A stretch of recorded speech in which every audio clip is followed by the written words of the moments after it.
a city under siege, and a hospital struggling to care for thousands despite it. Tariq's sister was diagnosed with gallstones in February. She has been regularly suffering bouts of pain.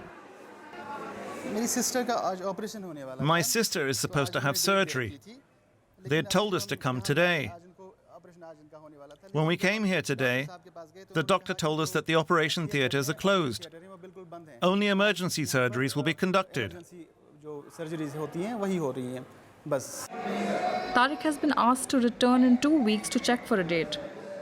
He is waiting to request if she could be slotted in earlier, but that looks impossible.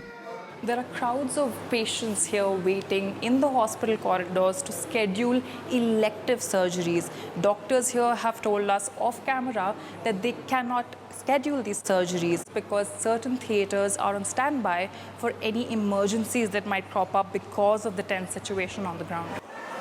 With many medical staff on reserve for emergencies, doctors say that only half the usual amount of elective surgeries are taking place. Malignant cancers take precedence. Doctors say anyone else will have to keep coming back every fortnight to see if the situation has normalized enough for regular operations to resume. A communication blackout imposed by Indian authorities has meant that people cannot reach ambulances or tell their family about the health of hospitalized loved ones. And some people are angry. My sister is very sick. We can't even call an ambulance because the phones aren't working. I had to bring her on a scooter for over 15 kilometers.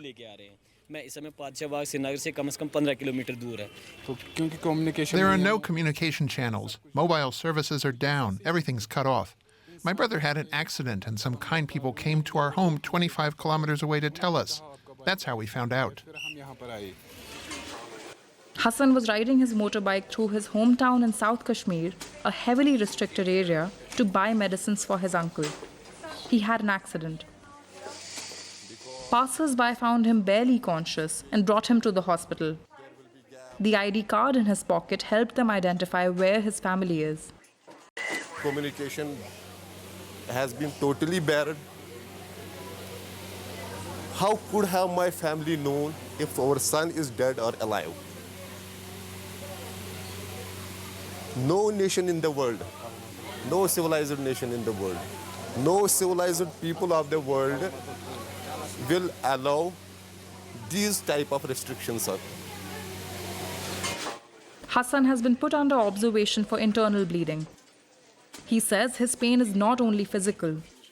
It is the pain of Kashmiris here, inexplicably and suddenly cut off from the rest of the world, waiting for normalcy. That report from DW's Nimisha Jaiswal. She is now back in Delhi and joins us for more on this story. Hi, Nimisha, good to see you. We just saw there in your report the communications blackout has had serious consequences on everyday life in Kashmir. Is there any sign that these restrictions will be lifted soon?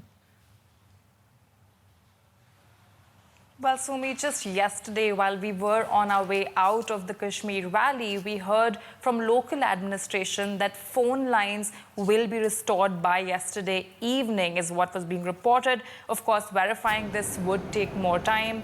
Mobile connections as well, mobile networks will be restored in a couple of weeks, according to the Home Minister. Of course, there's no commitment on this front, but the belief is that there's going to be a long wait for the internet services to be restored, because there is a belief that internet services actually allow for violence to break out. We attended an army briefing while we were there, an army and security forces briefing, and the officials there said that these last 30 days have been the most peaceful in the valley, and this is because of the communications shutdown. Reports to the contrary have, of course, emerged, and people have to continue living under these restrictions until decisions are made otherwise. Nimisha, this is a territory on lockdown. Tell us what else you experienced while in Kashmir.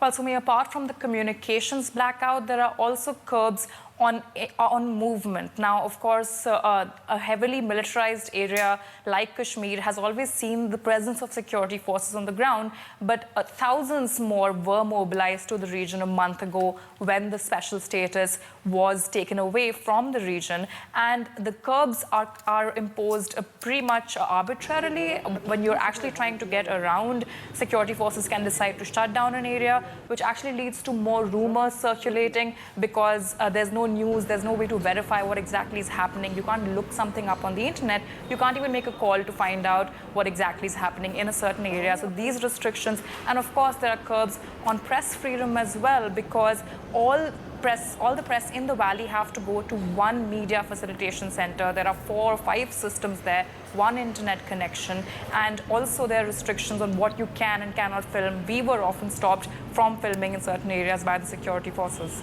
Just very quickly, Nimisha, what did people there tell you about how they see India's decision to remove this special status?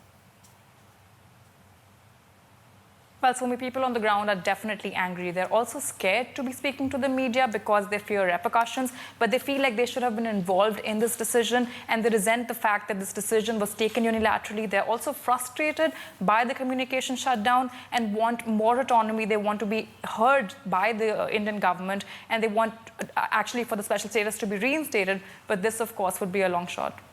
DW's Nimisha Jaiswal speaking to us from Delhi. Thank you for your reporting.